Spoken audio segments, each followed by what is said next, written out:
टांग करके गाड़ियों में भर करके ले गए थे। नारी को नारा बना करके इस्तेमाल करना चाहते हो। बेईमान लोग जेल जाएंगे क्योंकि ये जो है पूनम देवी के हत्यारे हैं, पूनम देवी के हत्यारे हैं। कहाँ थे आप? कहाँ थे आप? अभी एक हफ्ते पहले जो है विश्वकर्मा समाज की 16 साल की बच्ची के साथ सामूहिक बलात्कार। आरक्षण भीख नहीं है महिलाओं का, उनका अधिकार है, अधिकार देना पड़ेगा। ये कैसा दोहरा चरित्र है? मुगल आए थे तो तलवार लेके आए थे और आप जैसे लोगों ने सलवार पहन लिया था। नारी शक्ति बंधन अधिनियम सशक्त लोकतंत्र की आधारशिला है अध्यक्ष जी, और हम चाहते हैं विपक्ष के साथी अगर मन से पूछो, हम तो शिवपाल भाई साहब से कहते हैं, भाई साहब नेता विरोधी दल जी आपका मैं सम्मान कर रहा हूं, आपके मन में ये बिल्कुल नहीं जो आपने कहा है, जो आपने पढ़ा ये मन से नहीं पढ़ा है। ये कारण क्या लिखित स्क्रिप्ट है और पार्टी लाइन है, लेकिन सच्चाई ये आपकी आत्मा कह रही होगी कि आज हमसे सब गलत करा रहे हैं, इस उम्र के पड़ाव पर हम देश की नारी की शक्ति के साथ खड़े होंगे। यही आवाज आपके मन में आ जा रही है, मैं पढ़ रहा हूं आपकी आवाज। सुन लो भैया, आप सुन लो भैया। अच्छा, आपके बारे में काहे को बोलना? मुझे याद है जब मैं छात्र संघ में था, साहब जीत के अमरवा गए घोड़ा लेकर रेलवे प्लेटफार्म पर। आप काहे को बोलते हो? घोड़ा लेके प्लेटफार्म में घूम रहे थे आप। वो सागर लेते हैं, मर भी गए थे तो आप नाम तो लिया नहीं मैंने, नाम तो नहीं लिया। कर ले, आप ही के पार्टी के तो थे, आप ही के पार्टी के थे, आप स्वीकार कर लिया, बहुत बढ़िया, बधाई, धन्यवाद दे दो। कम से कम कागज में स्वीकार कर लिया, घोड़ा इन्हीं के लोग चलाते हैं। एक बयान है, किसका है ये आप लोग तय करना। गैंग रेप पर अगस्त 2015 में समाजवादी पार्टी के एक बड़े नेता का बयान है, मैं रिपोर्ट कर रहा हूं। 4 लोगों द्वारा रेप करना प्रैक्टिकली मुमकिन नहीं था। एक व्यक्ति रेप करता है और 4 नामजद हो जाते हैं, यह नामुमकिन है। और सुनिए,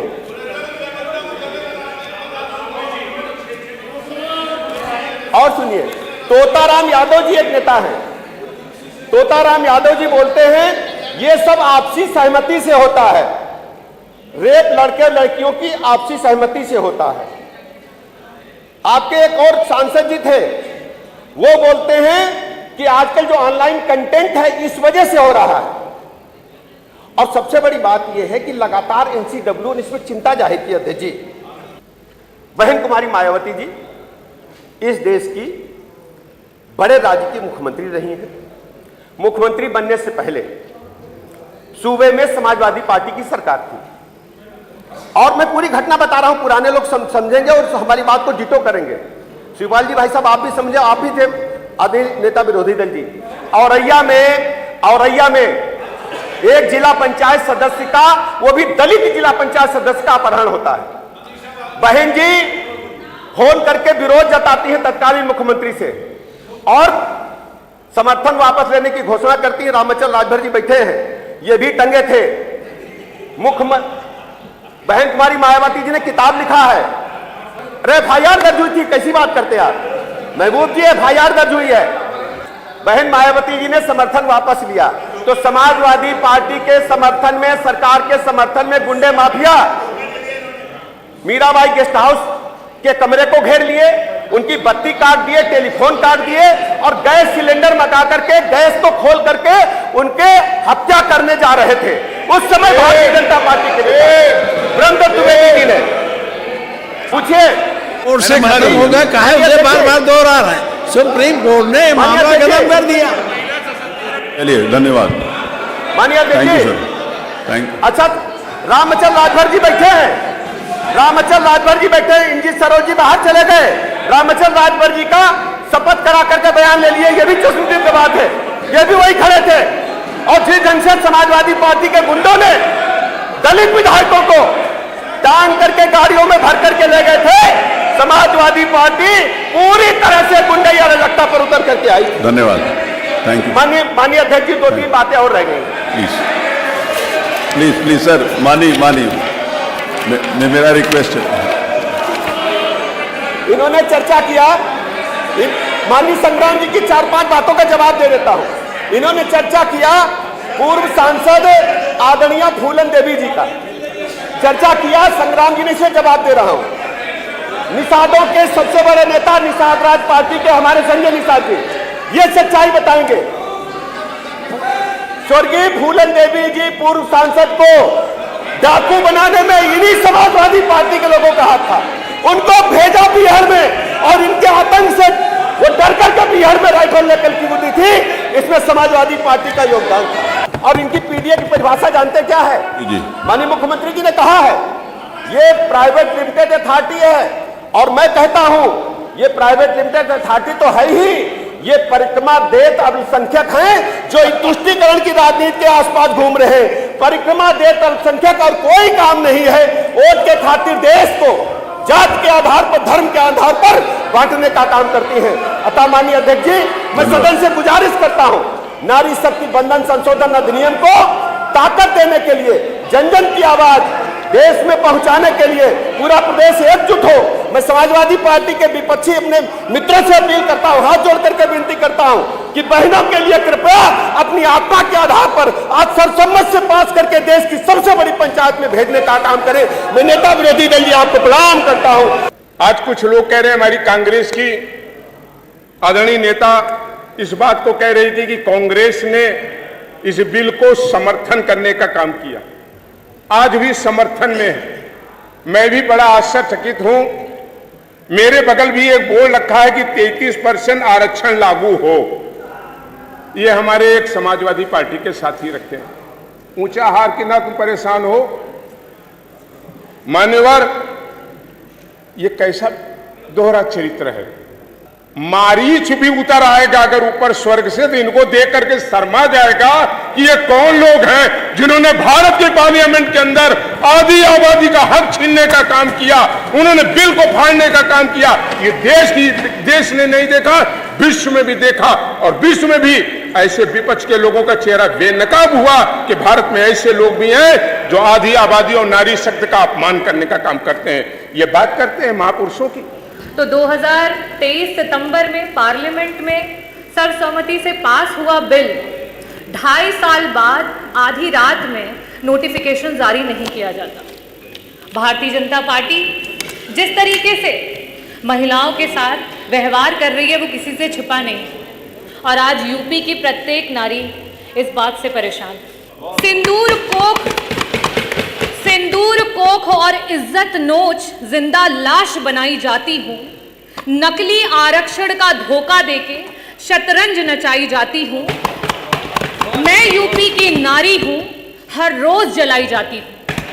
आज भारतीय जनता पार्टी की जो सरकार है, डबल इंजन की सरकार, और खास करके उत्तर प्रदेश की जो सरकार है, उसकी नकारात्मक सोच महिला को कहीं जिंदा जला रही है तो कहीं मार के जला रही है, कहीं घरेलू महिला को जला रही है तो कहीं कामकाजी महिला को जला रही है, और यहाँ तक कि भारतीय जनता पार्टी की खुद की महिला कार्यकर्ता हो, यहाँ तक कि महिला विधायक को भी जला रही है, और उनको जलाने के बाद देखने तक नहीं जा रही।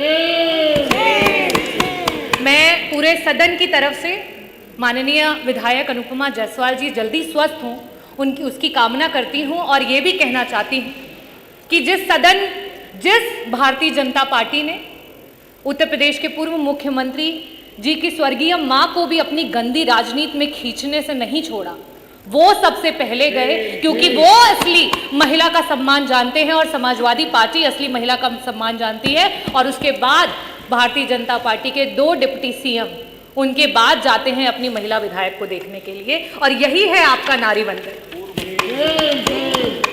मैं जो सरकार, भारतीय जनता पार्टी की सरकार महिला की सुरक्षा की बात करती है, महिला की सुरक्षा के नाम पर जीरो है, और जब बड़ी बड़ी बातें करनी होती हैं तो हीरो हैं। आज एनसीआरबी के आंकड़े जिस तरीके से दिखा रहे हैं, खास करके महिलाओं पे अत्याचार, महिलाओं को आए दिन किस तरीके से जलाया जा रहा है, मारा जा रहा है, सामूहिक दुष्कर्म किया जा रहा है, और आपकी सरकार जो है वो चुप है, संरक्षण दे रही है। कहां थे आप? कहां थे आप अभी 1 हफ्ते पहले जो है विश्वकर्मा समाज की 16 साल की बच्ची के साथ सामूहिक बलात्कार हुआ, उसको जला दिया, उसको मार दिया गया। कहां थे आप जब लखनऊ में 13 साल की बच्ची जो है उसके साथ सामूहिक बलात्कार? चाहे पार्लियामेंट हो चाहे यूपी की असेंबली, पार्लियामेंट में आप नेहरू को कोसो, और जब यूपी की विधानसभा हो तो आप नेताजी को तोसो। और क्यों? क्योंकि आपका तो यही धंधा है, क्योंकि आपका तो सारा काम मंदा है। नेताजी ने उस सोच को आगे बढ़ाया कि पंचायत चुनाव में 33% का आरक्षण ला करके महिलाओं को पंचायत में ब्लॉक प्रमुख से लेकर के जिला पंचायत अध्यक्ष से लेकर के प्रधान से लेकर के बीडीसी की कुर्सियों पर बिठाया। लेकिन आप क्या कर रहे हो? वो 33% का आरक्षण पाकर के जो महिलाएं हमारी नेतृत्व कर रही थी, उस चुनाव को ही टाल दिया, क्योंकि आपसे महिलाओं का नेतृत्व नहीं देखा जाता है। आप तो महिलाओं के नेतृत्व को दरकिनार करके सिर्फ नारी को नारा बना करके इस्तेमाल करना चाहते हो। ये भारतीय जनता पार्टी का असली चेहरा है। आज की वर्तमान स्थिति में उत्तर प्रदेश की सदन में 403 सीटों पर आप 33 क्या 50% का आरक्षण लागू करो और पूरा समूचा विपक्ष आपके साथ खड़ा हो जाएगा। लेकिन आप तो षड्यंत्र करना चाहते हो, आप तो विधानसभाओं को तोड़ना मरोड़ना चाहते हो। आप 2011 के सेंसस से अभी के आरक्षण को लागू करना चाहते हो। आप नियम कानून से नहीं चलना चाहते हो, आप सिर्फ और सिर्फ नारी को इस्तेमाल करके नारा बना करके अपनी कुर्सी को हथियाना चाहते हो। आप लोगों के इन्हीं कर्मों की वजह से वहां बैठना पड़ रहा है। कम से कम सुधार करिए, सुधार करिए। सुनिए, history is the mother of politics, movement is the father of politics. महिलाओं ने तलवार उठाया था, महिलाओं ने आगे आया था तो देश आजाद हुआ है। आरक्षण भीख नहीं है महिलाओं का, उनका अधिकार है, अधिकार देना पड़ेगा, अधिकार देना पड़ेगा। ये क्रिमिनल कार्ड आपको, ये संविधान में जब मुगल आए थे तो तलवार लेके आए थे और आप जैसे लोगों ने सलवार पहन लिया था। लेकिन महिलाओं ने लाया था मुगलों से, आप ही जैसे लोगों ने सलवार पहन लिया था। तोप लेके आए थे, ईसाई आए थे ना, तब आप लोग कहाँ थे? तब इस देश के लोग कहाँ थे? कुछ लोग थे गद्दार जो उनको अंग्रेजों के साथ थे। बस सुना, पहले सुन लीजिए, सुन लो, सुनने की आदत डालिए, तब जाके विकास होगा, न विनाश हो जाएगा। मैं कह रहा हूँ आज के दिन में इसको 12 पहले इधर बैठते थे, आप उधर क्यों चले गए? क्योंकि धोखेबाज लोग हैं, आप लोग धोखेबाज हैं। बहुजन समाज पार्टी नहीं है, उसने हमारा रोजी रोटी छीना है, वर्ग 3 की जमीन छीना है, आपने शिक्षा छीना है, अंग्रेजों ने क्रिमिनल ट्राइब्स एक्ट से प्रभावित जातियों का अधिकार छीना है। ये छीनने वाले धोखेबाज लोग हैं, ये धोखेबाज लोग हैं। अरे बहन फूलन देवी ने जब पार्टी बना लिया, मैं कह रहा 3 बार तो इन्होंने उपयोग किया। जब उन्होंने पार्टी बना लिया, एकलव्य पार्टी बनाई। ऐ सुना भाई, जब एकलव्य शांति रखिए, अतुल जी शांति पार्टी बनाई और सपा से मोह भंग हो गया, एकलव्य पार्टी बनाई, अधिकार मांगने लगी।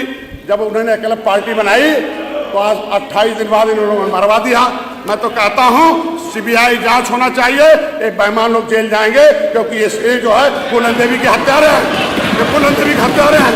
पार्टी बनाने के बाद हत्या हुई है। आपकी सांसद नहीं थी, उसके माँ को सांसद का दर्जा क्यों नहीं उठवाया? फूलन देवी के जमीन जायदाद पर इनका सपा का चौरसिया का कब्जा है मिर्जापुर में। माननीय अधिष्ठाता महोदय, जांच होना चाहिए। आज के दिन में जो उनका हक है उसको रोकने का काम किया है। निंदा प्रस्ताव जाना चाहिए और देश दुनिया को पता होना चाहिए कि ऐसे बेईमान राजनीतिक लोग आज भी भारत में जिंदा हैं, जिनको वोट मांगने का कोई हक नहीं है। आज के दिन में नरेंद्र मोदी जी को धन्यवाद देता हूँ। महिलाओं के सशक्तिकरण के लिए 1 रुपया भी नहीं दिए हो, 1 रुपया भी नहीं दिए हो, किसानों को 1 रुपया नहीं दिए हो। आज के दिन में 6.5 साल